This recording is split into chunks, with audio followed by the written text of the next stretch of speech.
I'm Janelle, and I wanted to talk about frame loom weaving today. So, have you ever frame loom woven? It's pretty fun. You can do basic tapestries on it, any size. You can see this is a smaller size loom, more of a medium, and then behind me, a large. That's at least what I use.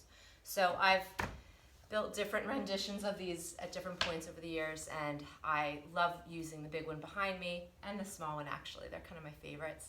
And then for classes, I usually do the tapestry. So this is a really great way to learn and have fun and create something really cool with all kinds of different fibers. So yeah, I want to show you how to thread up the large one behind me today, but I want to give you some context about like, what am I doing? So these are smaller looms. So for instance, if we're starting on this small one and you see the large one behind me, you could do one of two things. You could just lace it up back and forth and weave into it.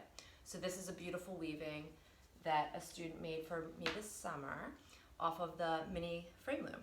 And then this is another one where we extended the length of the warp. So the warp is the section of the weaving that is running up and down and is the long part of it. And that's what I'm doing here in the background with the orange. So let's prepare this warp. One other thing, I'll show you one in the scale of what I'm using in the background here, which is made out of plastic bags, but you get the sense. So you see these long twists at the bottom. I'm trying to even lengthen and elongate them. As you twist, it will have uptake and it'll get shorter. So what I'm doing is building in more yardage here up top.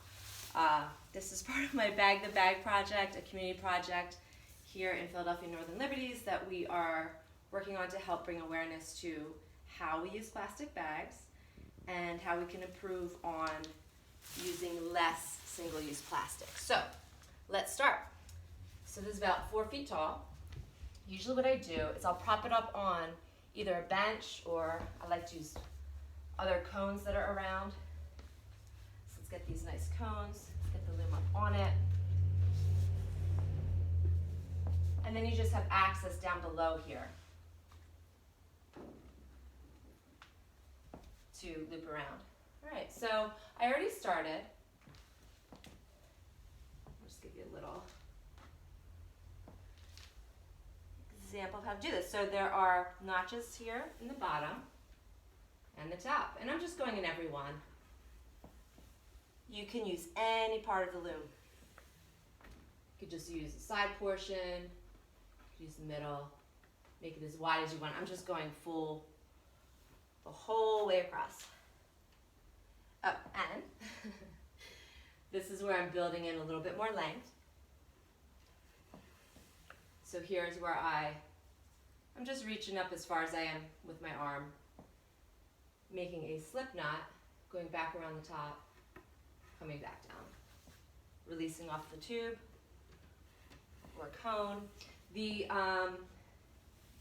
best way is to have a cone or tube right below you where you can release directly off of it and get the yardage you need. Went a little crazy there. All right, so just doing a slip.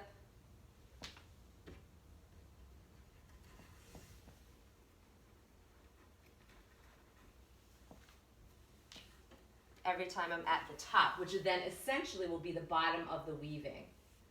So this will get flipped over. You can weave any direction on it. I prefer starting on this side and going down and then having these nice long bits. So I think this will just keep going and going and going, but this is a great way to warp up your frame.